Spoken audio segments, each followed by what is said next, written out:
Estaba volviendo a casa en metro cuando mi móvil vibró y vi en la pantalla un mensaje del grupo de trabajo de María que alguien me había reenviado. El texto decía que lo viera antes de que lo borraran del grupo de la empresa. Soy Ricardo Jiménez, llevo 8 años casado con María Ramos. Últimamente, las cosas entre nosotros eran extrañas. Más horas en la oficina, más Teams, más cansancio. La diferencia es que, desde abril, notaba pequeños detalles que no lograba entender. María dejó de quejarse de su jefe, Fernando León, y empezó a hablar de él como si fuera el salvador de la empresa.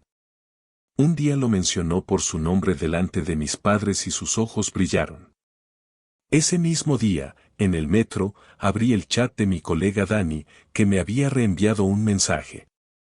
En él había una grabación de audio suya en la que decía que en la empresa de María se había producido un escándalo por un video de una cena corporativa el viernes. Una cena a la que María acudió diciendo que solo era una actividad de team building.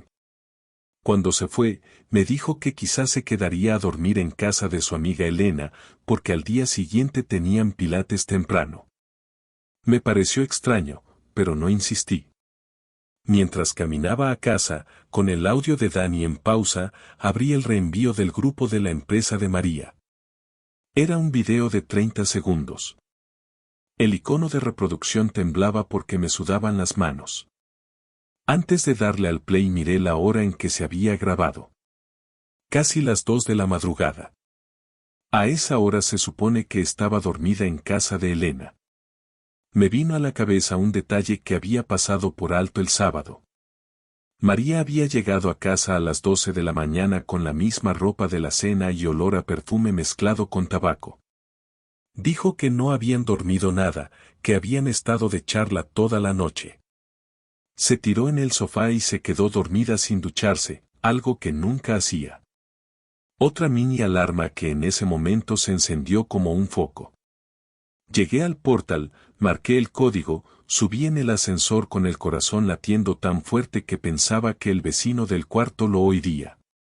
Dentro del piso solo estaba el silencio y el ventilador del salón. Me senté en la mesa de la cocina sin quitarme ni las zapatillas, apoyé los codos, respiré hondo y por fin le di al play al video que había puesto patas arriba la oficina de mi mujer. El video empezó con el típico caos de una cena de empresa, risas, música de reggaetón de fondo y gente sacando la lengua a la cámara.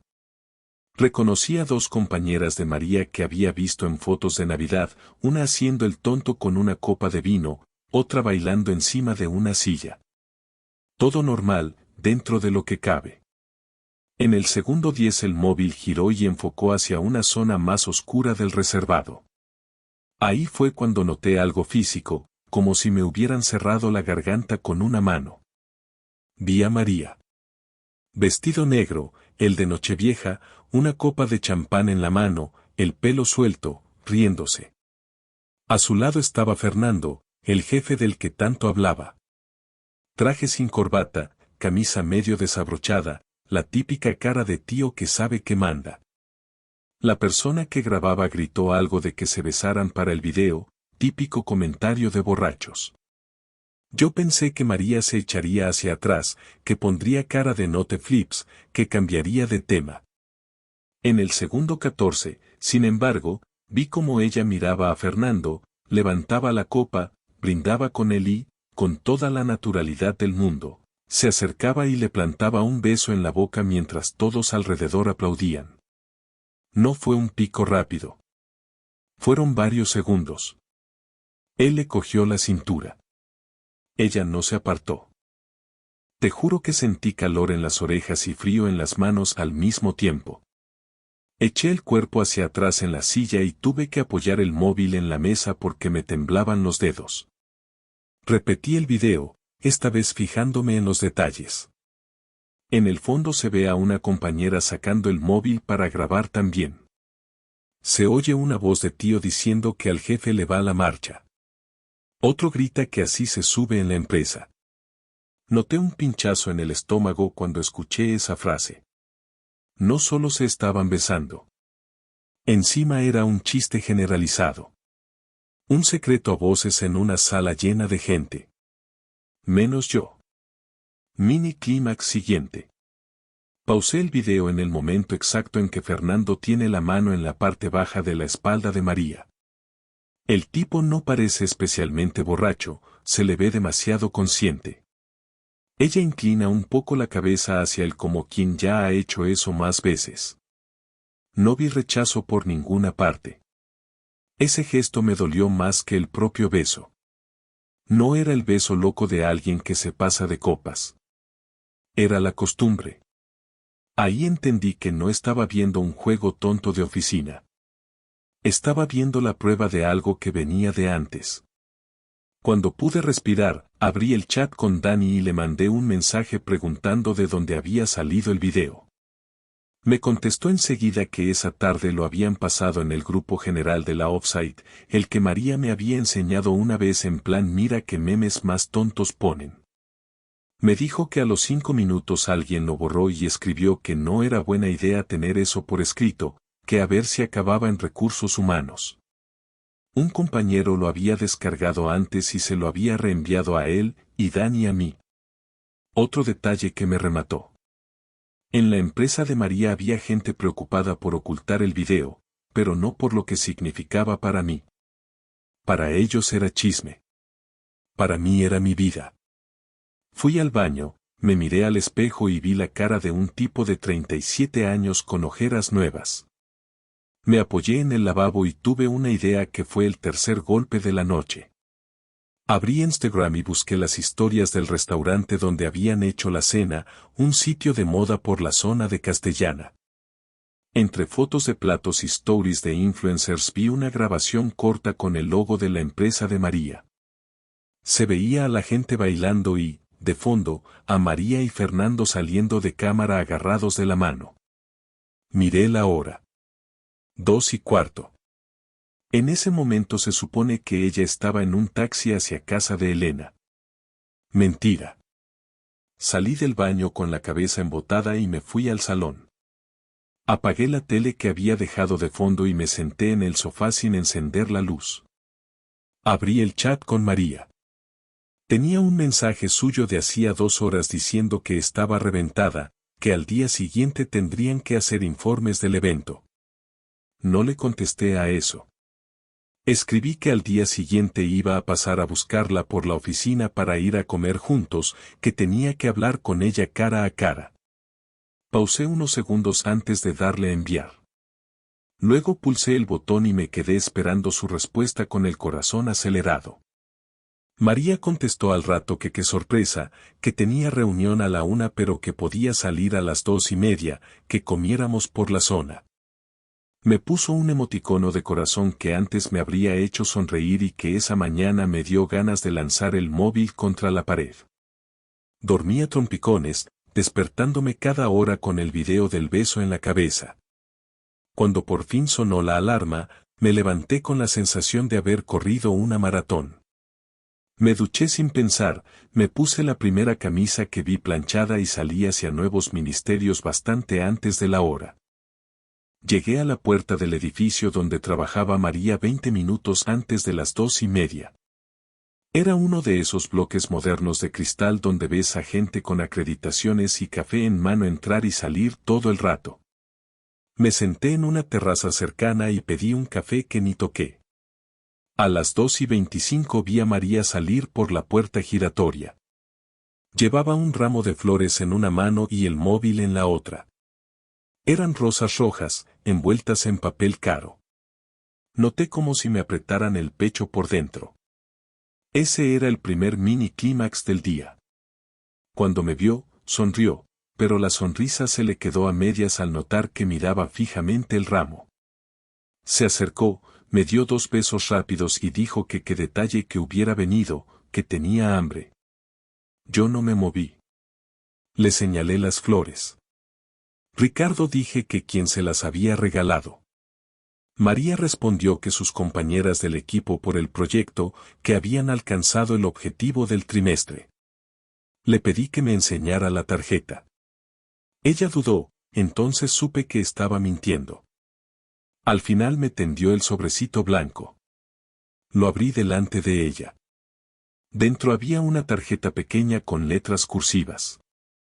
Ponía algo escrito a mano por Fernando, con su firma y un comentario de que se merecía todo lo bueno que le estaba pasando.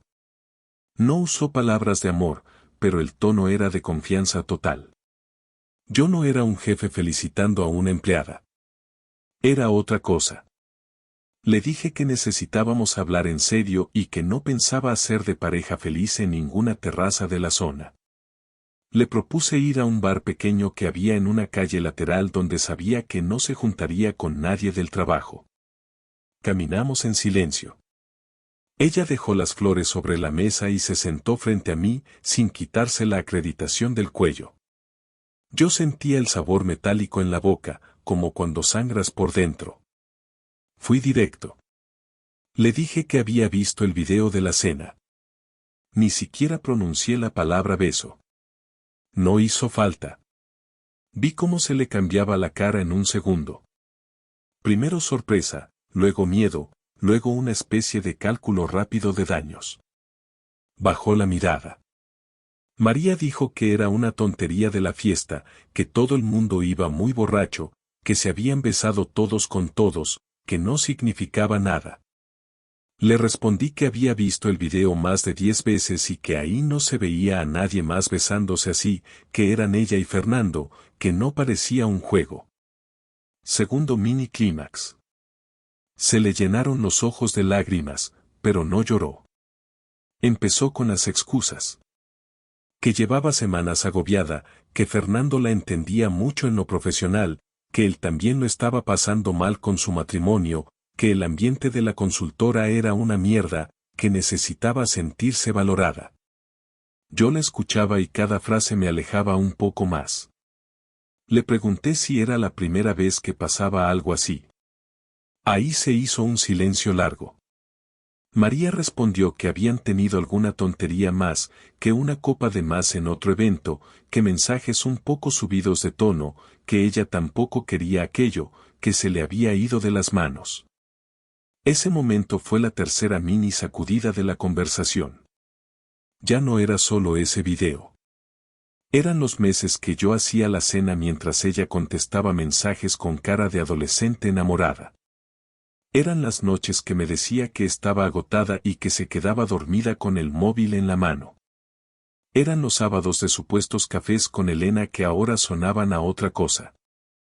No lo dijo explícitamente, pero lo vi en su forma de no negar. Aquello no era un error en una noche de copas.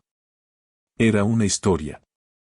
Le dije que lo que más me dolía no era Fernando, ni su mano en su cintura, ni la tarjeta. Lo que me dolía era ser el último idiota en enterarse, cuando en la oficina ya hacían chistes. Ella me miró asustada y preguntó qué sabía la gente. Le conté lo del grupo de WhatsApp y el comentario de recursos humanos. Mini giro nuevo. María se puso pálida. Dijo que si eso llegaba a la dirección podía perder el puesto, que había mucho en juego. Ahí entendí que su miedo no era perderme a mí. Era perder el trabajo. Terminé la comida sin tocar el plato. Pagamos y salimos a la calle. Delante de su edificio, con los de seguridad mirando de reojo, le dije que esa misma noche tendría que darme una versión completa, sin maquillarla, porque yo pensaba hablar con Fernando. Ella intentó agarrarme del brazo para frenarme, pero me solté. Me miró con una mezcla de culpa y rabia y me dijo que si la liaba en la empresa nos íbamos los dos a la ruina. No contesté. Me di la vuelta y empecé a planear mi siguiente paso mientras la veía entrar con las rosas en la mano y la cabeza gacha.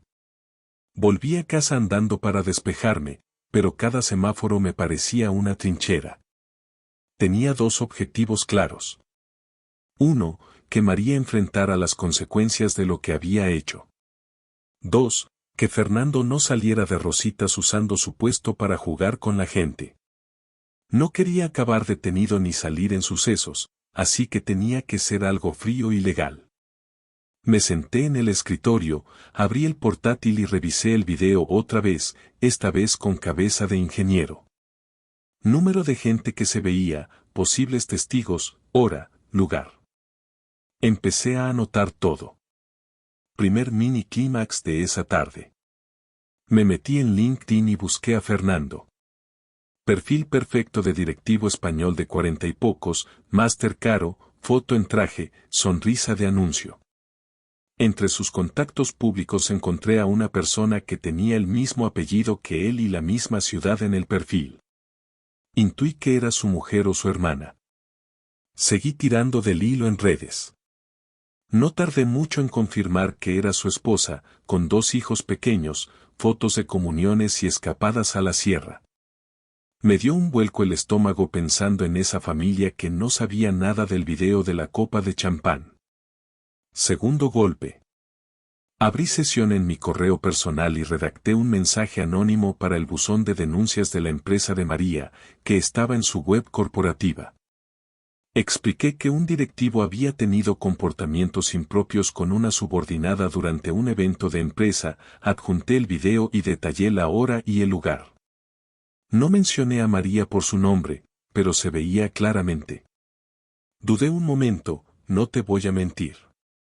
Estaba a un clic de complicar la vida laboral de mi mujer. Pero también estaba harto de ser el único que pagaba el precio de sus decisiones. Respiré hondo y envié el correo. Luego pensé en la parte más personal de la venganza, la que tenía que ver conmigo. Teníamos una cuenta conjunta donde entraba mi nómina y parte de la suya, y luego cada uno tenía una cuenta individual. Yo siempre fui el que pagaba la hipoteca y la mayoría de gastos fijos. Ella se encargaba más de caprichos y viajes. Abrí la banca online y transferí la mitad exacta de lo que había en la cuenta conjunta a mi cuenta personal. No robé nada. Cogí mi parte. Tercer mini clímax. Mientras veía la confirmación en pantalla, sentí por primera vez en varios días una sensación de control mínimo. Cuando María llegó a casa esa noche, noté que algo había pasado. Dejaba el bolso en el suelo con más fuerza de la normal, iba directa a la cocina sin mirarme. Le pregunté qué tal la tarde. Me dijo que había recibido un correo de recursos humanos convocándola a una reunión urgente al día siguiente por una posible incidencia en el evento del viernes. Su voz temblaba un poco. Supo que había sido yo antes de que lo confirmara. María dijo que si quería hundirla lo estaba consiguiendo, que Fernando negaría todo y que a la que señalan en estos casos es a la mujer. Le respondí que no era mi problema protegerla a ella ni a Fernando cuando ninguno de los dos me había protegido a mí. Le conté que también había localizado a la esposa de Fernando y que estaba pensando en enviarle el video. Ese fue el giro que no esperaba. María se vino abajo. Se sentó en la silla de la cocina como si le hubieran cortado las piernas. Dijo que una cosa era su trabajo y otra destrozar una familia ajena, que Fernando sería un capullo pero que sus hijos no tenían culpa. Lo decía entre sollozos, y por primera vez en toda esa historia noté algo que parecía vergüenza de verdad. Al final no mandé nada a la esposa de Fernando. No porque me diera pena él, sino porque no quería cruzar esa línea. Bastante tenía con mi propia ruina. Lo que sí hice fue otro movimiento más silencioso. Esa misma noche preparé una maleta con mi ropa básica, cogí mi portátil, mis documentos y las cosas que eran claramente mías en el piso. Saqué una cita al día siguiente para ver una habitación en un piso compartido cerca del trabajo. No podía seguir viviendo en la misma cama en la que ella llegaba tarde oliendo a champán de otro. Antes de irme a dormir, entré en el dormitorio. María estaba boca arriba, con los ojos abiertos en la oscuridad. Le dije que al día siguiente, después de su reunión con recursos humanos, hablaríamos del futuro de nuestro matrimonio. También le dije que, pasara lo que pasara en la empresa, yo ya no veía posible seguir como antes. Ella no contestó. Solo se giró hacia la pared. Yo salí del cuarto sintiendo que esa pared también se estaba levantando entre los dos, ladrillo a ladrillo. A la mañana siguiente ella se fue antes que yo, más arreglada de lo normal, traje gris, pelo recogido en un moño perfecto, como si pudiera tapar el desastre de dentro con buena imagen. Yo me quedé solo en casa, dando vueltas por el salón. Miraba el sofá donde habíamos visto series juntos, la mesa donde comíamos, la estantería con las fotos del viaje a Valencia. Todo tenía una especie de filtro raro, ya no era mi vida, era un decorado donde nos habíamos interpretado de pareja normal. Notaba una presión constante en el pecho, como si no pudiera llenar del todo los pulmones. Cuando el reloj marcó las 12, me llegó un mensaje suyo. María escribió que la reunión había sido un interrogatorio, que Recursos Humanos ya tenía el video desde el día anterior, que alguien más lo había mandado, que Fernando había intentado minimizar el asunto diciendo que era una broma sin importancia, que la dirección estaba muy seria. Añadió que quizá abrirían un expediente y que no sabía si la iban a mover de departamento. No mencionó ni una vez cómo me sentía yo. Todo era su miedo, su trabajo, su reputación. Ese fue el primer mini clímax emocional de ese día.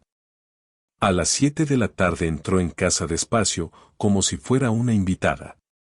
Dejé el portátil, apagué la tele y nos sentamos en la mesa del salón sin nada delante. Nada de platos, nada de móviles. Solo nosotros y el ruido del tráfico entrando por la ventana entreabierta.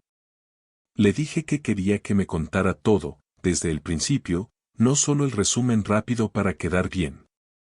Me miró con los ojos rojos pero secos. María dijo que llevaba con tonteos con Fernando desde febrero, que empezó con mensajes de trabajo fuera de horario, que luego pasaron a bromas, a confidencias, a cafés a solas, a comidas. Que el primer beso no había sido en esa cena, sino en una salida de equipo a finales de marzo, en un bar cerca de Atocha. Segundo golpe de esa conversación.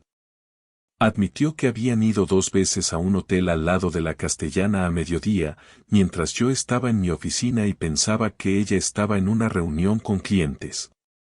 No entró en detalles, solo dijo que no podía seguir mintiéndome más, que se había creído que controlaba la situación, que Fernando le prometía cosas, que a ella le hacía sentir viva, que sonaba atópico pero era así. Me hizo daño hasta la forma en que eligió esa palabra. Viva. Como si conmigo hubiera estado muerta. Yo no grité. No tiré nada. No golpeé la mesa. Me quedé quieto, con las manos entrelazadas para que no se me notara el temblor. Le dije que escuchar eso me hacía sentir literalmente un peso en el estómago, como cuando te tragas algo que sabes que te va a sentar mal pero lo haces igual. Tercer mini clímax. Me miró y me preguntó si había alguien más, si yo tenía a otra persona fuera. La pregunta me pareció absurda y casi me reí de la sorpresa. Le dije que no, que mi única amante esos meses había sido la factura de la luz y el Excel del presupuesto. Le expliqué mi decisión con calma, casi como si estuviera presentando un informe. Le dije que no podía seguir viviendo con ella. Que había buscado una habitación y que en 2 días me iría de casa. Que no iba a firmar todavía el divorcio, porque necesitaba tiempo para pensar con la cabeza fría, pero que nuestra relación como pareja se daba por terminada. Que seguiríamos hablando solo de asuntos prácticos. Hipoteca, suministros, posibles pasos legales. Nada más. Vi cómo le cambiaba la expresión al entender que esa vez iba en serio. Nuevo giro. María preguntó si había alguna posibilidad de que, con terapia, con tiempo, con lo que fuera, pudiéramos reconstruir algo. Dijo que se había dado cuenta tarde de lo que había hecho, que había confundido admiración profesional con otra cosa, que Fernando le había vendido humo, que en la reunión él se había lavado las manos dejándola a ella más expuesta. Añadió que seguiría igual en la empresa, al menos de momento, pero que le habían quitado varios proyectos y que lo vivía como un castigo. Me pidió que al menos no la dejara sola en ese momento. Eso fue lo que más me tocó, porque la conocía desde hacía años y la veía de verdad asustada. Me quedé callado unos segundos, notando cómo me latía la vena del cuello. Le dije que no era su psicólogo ni su salvavidas, que podía ir a terapia si quería, que incluso yo estaba pensando en hacerlo, pero que no contara con que yo hiciera de muro de contención mientras ella asumía las consecuencias. Le añadí que, aún así, no iba a hablar mal de ella con nuestra gente cercana, ni con mis padres ni con nuestros amigos, que quería que todo esto se gestionara en privado. Ella asintió en silencio. Me preguntó cuándo me iba exactamente y qué iba a llevarme. Yo miré la maleta ya preparada junto al sofá y supe que la escena siguiente iba a ser de las más raras de mi vida. 2 días después, un sábado por la mañana, cerré la cremallera de la maleta y la arrastré hasta la puerta. Habíamos pasado el día anterior casi sin hablar, solo cruzando frases sueltas sobre facturas y claves de la Wi-Fi.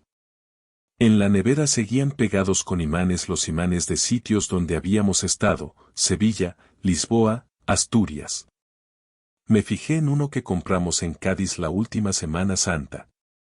Me vino el recuerdo de los dos en la playa y me dolió como un tirón muscular. Lo dejé ahí. No quise convertir la salida en un saqueo de recuerdos. María estaba en la cocina, con una taza de café en la mano, sin maquillaje, el moño deshecho. Parecía mayor de lo que es. Nos acercamos al recibidor casi a la vez, como si lo hubiéramos ensayado. Le dije que ya tenía las llaves de la habitación nueva, que el casero me esperaba a mediodía. Ella preguntó si me llevaba las llaves del piso o si quería dejar una copia. Le respondí que me quedaría con una durante un tiempo, por si tenía que venir a recoger algo más o si había temas de la casa que solucionar, pero que intentaría no aparecer sin avisar. Nos quedamos un segundo frente a frente, a medio metro.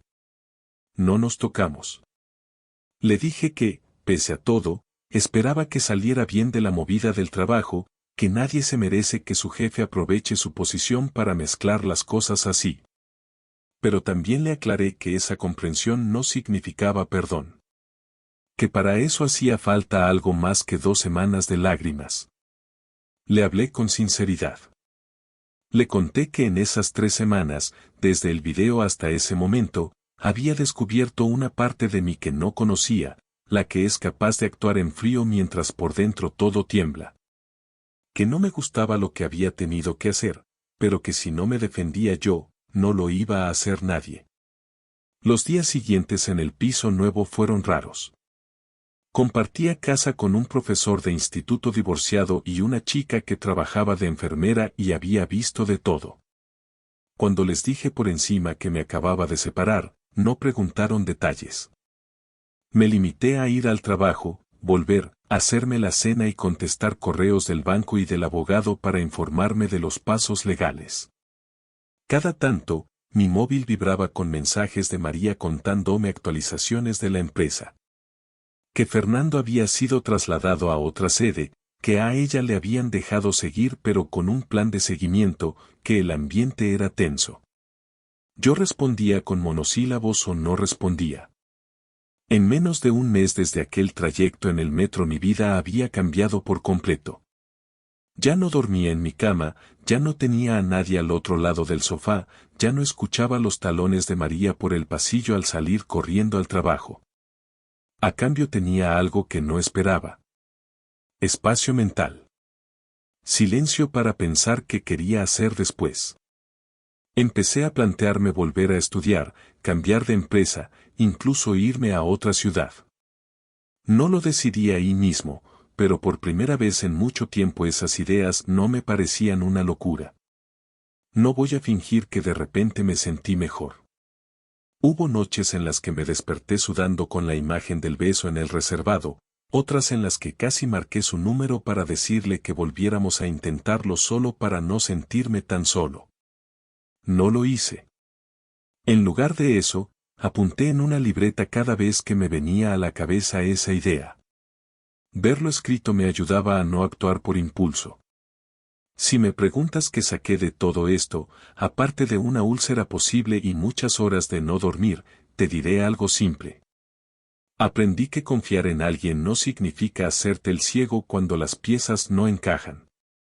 Que poner límites no es ser malo ni vengativo, es cuidar de ti mismo cuando la otra persona ha decidido cuidar de otra cosa. Y que a veces la única forma de recuperar el aire es salir de la habitación donde te estás ahogando, aunque sea tu propia casa. Ahora mismo, mientras te cuento esto, sigo casado legalmente con María, pero ya no me siento su marido. Falta papeleo, falta tiempo, falta ver qué hacen los abogados y los bancos. Lo que no falta es claridad. Si algún día vuelvo a compartir piso con alguien, espero no tener que revisar vídeos de cenas de empresa para saber dónde estoy parado. Y si alguna vez me vuelvo a subir a un metro con un mensaje raro en la pantalla, sé que no voy a ignorar esa sensación en el estómago que esta vez, por desgracia, tenía razón desde el principio.